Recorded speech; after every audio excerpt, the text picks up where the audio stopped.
திருவள்ளூர் மாவட்டம் செங்குன்றம் அருகே ரேஷன் கடைக்கு அனுப்பும் மூட்டைகளில் கொக்கி மூலம் துளையிட்டு அரிசி திருடும் வீடியோ காட்சி சமூக வலைதளங்களில் பரவி வருகிறது. செங்குன்றம் சுற்றுப்பகுதிகளில் உள்ள கிடங்கில் இருந்து ரேஷன் கடைகளுக்கு அரிசி மூட்டைகள் அனுப்பப்பட்டு வருகின்றன. இந்த நிலையில் லாரிகளில் ஏற்றுவதற்கு முன்பு அரிசி மூட்டைகளை தூக்க பயன்படுத்தும் கொக்கிகளை கொண்டு அதில் துளையிட்டு அரிசி கீழே கொட்டும் வீடியோ காட்சிகள் வெளியாகி அதிர்ச்சி ஏற்படுத்தியுள்ளது.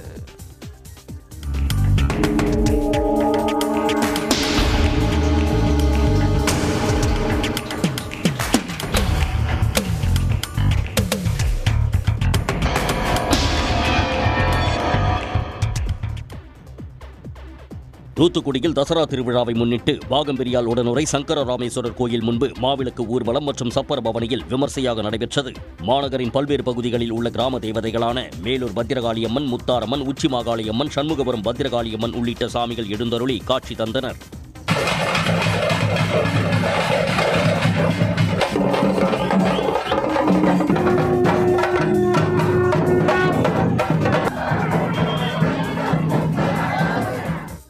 ஐநூற்றுக்கும் மேற்பட்ட பெண்கள் பங்கேற்று வழிபாடு நடத்தினர். அலங்கரிக்கப்பட்ட வீதி உலா வந்த சப்பரங்களுக்கு பரிசுகள் வழங்கப்பட்டன.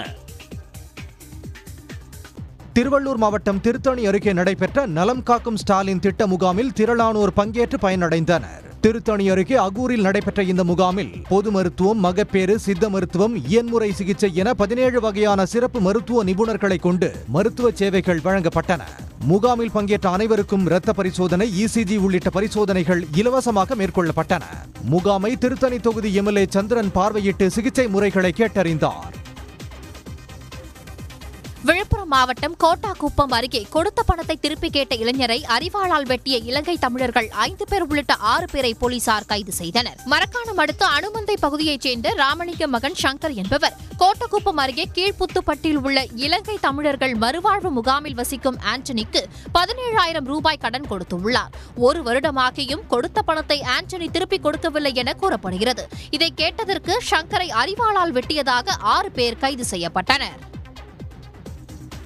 RSS அமைப்பின் 100ஆண்டு விழாவை முன்னிட்டு அஞ்சல் தலை, பாரத மாதா உருவம் பொறித்த 100 ரூபாய் நினைவு நாணயத்தை ஒன்றிய அரசு வெளியிட்டதை திரும்பப் பெற வலியுறுத்தி இந்திய கம்யூனிஸ்ட் கட்சியினர் கண்டன ஆர்ப்பாட்டத்தில் ஈடுபட்டனர். சென்னை அசோக் நகரில் உள்ள தபால் அலுவலகம் முன்பு இந்திய கம்யூனிஸ்ட் கட்சியின் தென்சென்னை மாவட்ட செயலாளர் சிவா தலைமையில் கருப்பு கொடி ஏந்தி RSS அமைப்பிற்கு எதிராக கண்டன முழக்கங்களை எழுப்பினர்.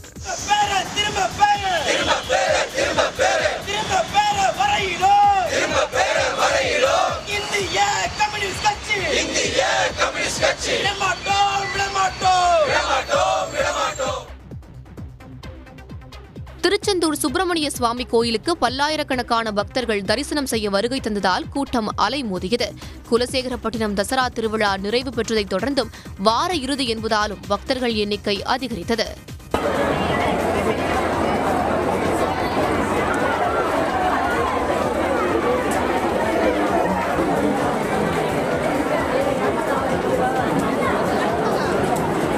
கோயிலில் நீண்ட வரிசையில் சுமார் 3 மணி நேரம் காத்திருந்து பக்தர்கள் சுவாமி தரிசனம் செய்கின்றனர்.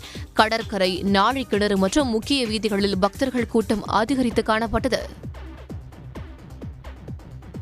நெல்லை தாமிரபரணி ஆற்றங்கரையில் மாநகராட்சி நிர்வாகம் சார்பில் தூய்மை பணி மேற்கொள்ளப்பட்டது.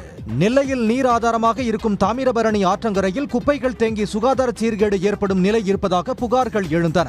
இதனைத் தொடர்ந்து மாநகராட்சி ஆணையர் உத்தரவின்படி தாமிரபரணி ஆற்றங்கரையில் தூய்மை பணியாளர்கள், தன்னார்வலர்கள் இணைந்து 3 மினி JCB வாகனம் மூலம் தூய்மை பணியில் ஈடுபட்டனர். ஆற்றங்கரையில் ஆக்கிரமித்து படர்ந்திருந்த ஆகாய தாமரைகள், குப்பைகள் அகற்றப்பட்டன. பயன்படுத்தும் பொழுது எக்காரணத்தை கொண்டும் நாம் கொண்டு வரும் பொருட்களை ஆற்றினில் போட வேண்டாம். எக்காரணத்தை கொண்டும் ஆற்றினில் கண்டிப்பாக மக்காது.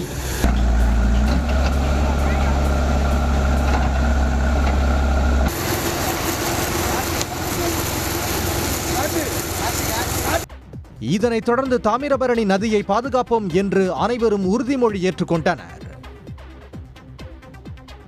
25 ஆண்டுகள் நாட்டிற்காக ராணுவத்தில் பணியாற்றி ஓய்வு பெற்ற ராணுவ வீரருக்கு தென்காசி மாவட்டம் ஆலங்குளத்தைச் சேர்ந்த ஊர் மக்கள் மேளதாளத்துடன் பட்டாசு வெடித்து உற்சாக வரவேற்பு அளித்தனர்.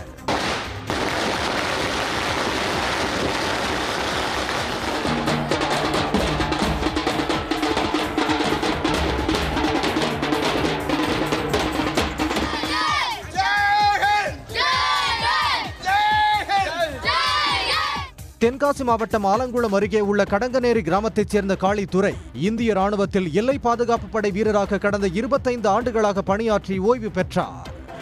25 வருஷம் சர்வீஸ் பண்ணிவிட்டு எனக்கு என் ஊருக்காரங்க கடங்கநேரி மக்களும் அப்புறம் ஃப்ரெண்ட்ஸ் கிளப் நண்பர்களும் என் சொந்த பந்தங்கள் எல்லாரும் எனக்கு நல்ல வரவேற்பு கொடுத்தாங்க.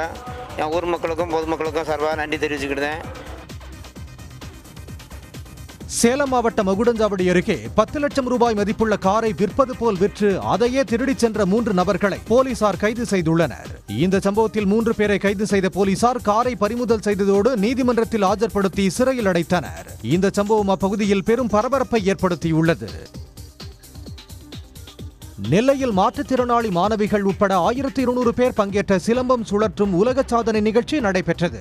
பாளையங்கோட்டை யோவான் கல்லூரி மைதானத்தில் நடைபெற்ற இந்த நிகழ்ச்சியில் ஆயிரக்கணக்கானோர் பங்கேற்று காலை 10:10 மணி முதல் மதியம் 2:25 மணி வரை தொடர்ச்சியாக நிறுத்தாமல் சிலம்பம் சுழற்றி அசத்தினர். நான் ஒரு மாற்றுத்திறனாளி தான். என்னையே மாதிரி மாற்றுத்திறனாக இருக்கவங்களுக்கு பயிற்சி படுங்க நல்லா தான் இருக்கும், உடம்பு நல்லா இருக்கும். நான் மொத்தம் சிலம்பம் 5 வருஷமாக படிச்சுட்டு இருக்கேன். உடனுக்குடன் செய்திகளை தெரிந்து கொள்ள சன் நியூஸ் பெல் ஐகானை கிளிக் பண்ணுங்க.